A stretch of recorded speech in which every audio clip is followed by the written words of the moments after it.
Welcome once again to News Analysis. News Analysis, a weekly magazine on current affairs. To begin with the main points in a nutshell. Afghan offensive is new war model.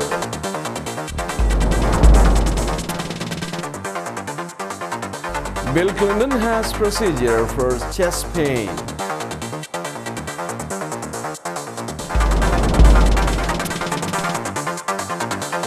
Date set for India-Pakistan envoys to resume talks.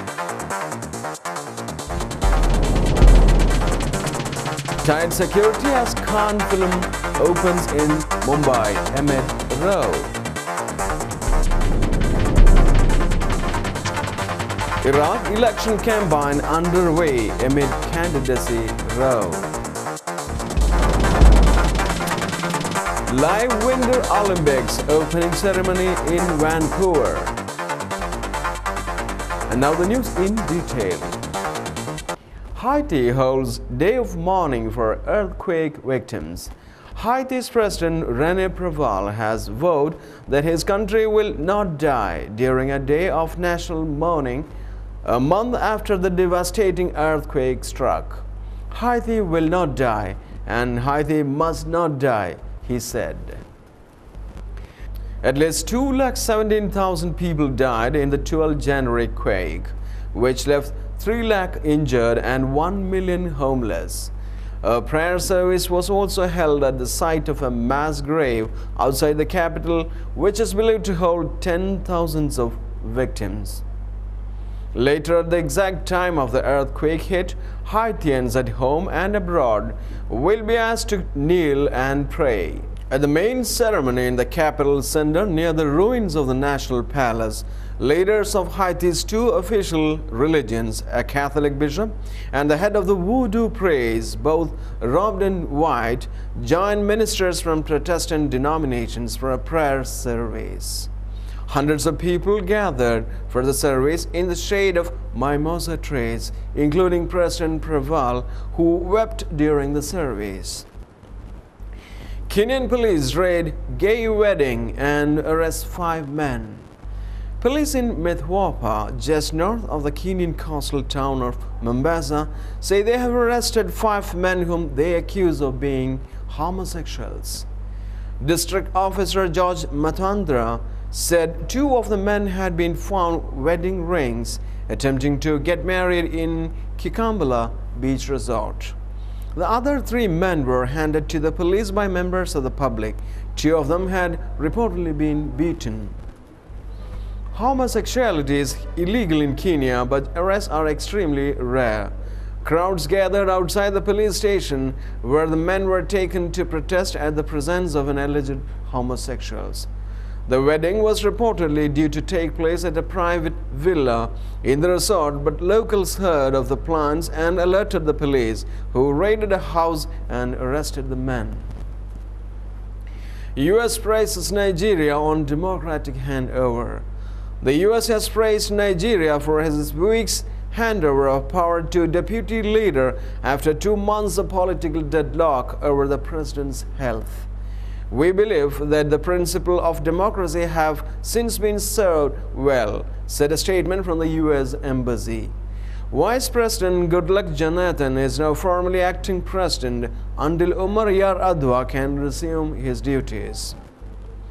Nigeria is not normally seen as a beacon of democracy. Recent elections have been riddled with fraud.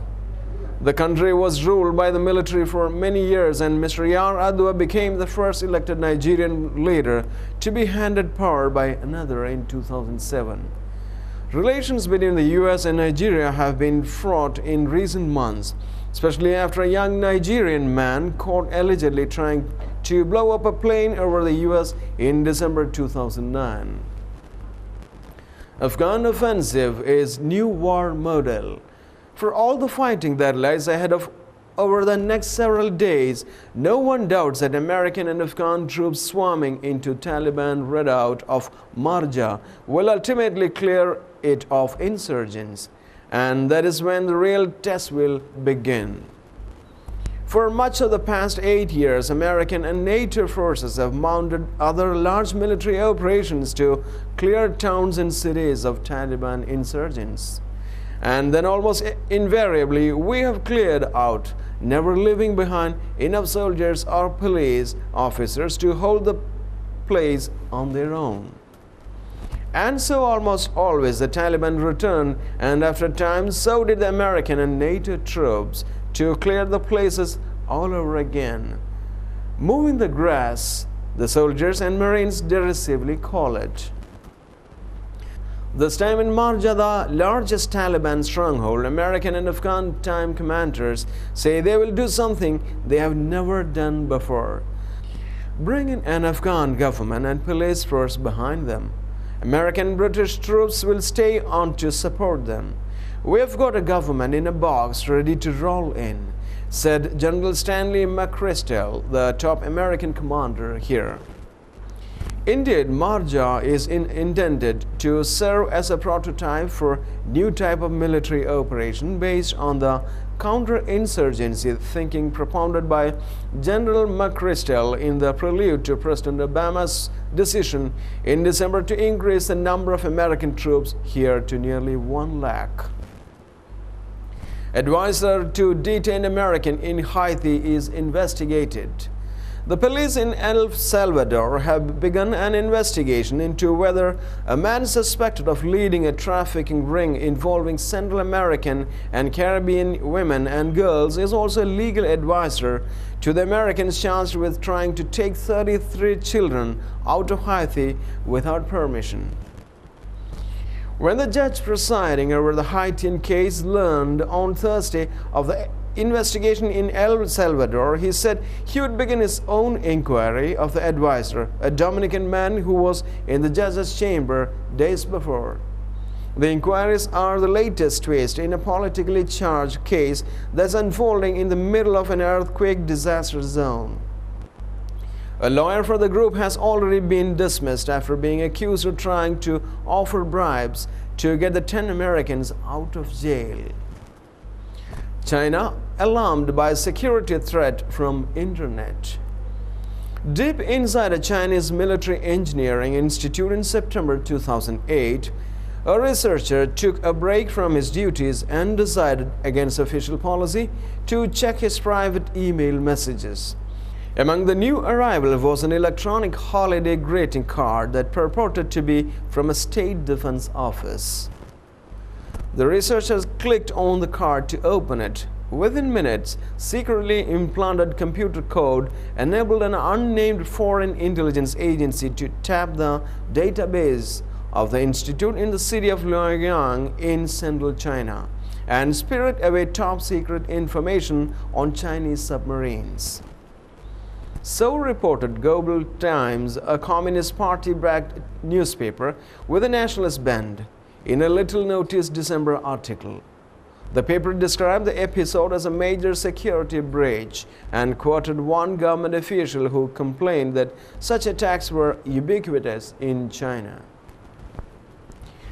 The information could not be independently confirmed, and such leaks in the Chinese news media often serve propaganda or lobbying goals of government officials. Nonetheless, the story is one sign that while much of the rest of the world frets about Chinese cyber spying abroad, China is increasingly alarmed about the threat and that the internet poses to its security and political stability. In the view of both political analysts and technology experts here and the United States, China's attempts to heighten its grip on the internet use are driven in part by the conviction that the West, and particularly the United States, is wielding communication innovations from malware to Twitter to weaken its military and to stir dissent internally. Bill Clinton has a procedure for chest pain.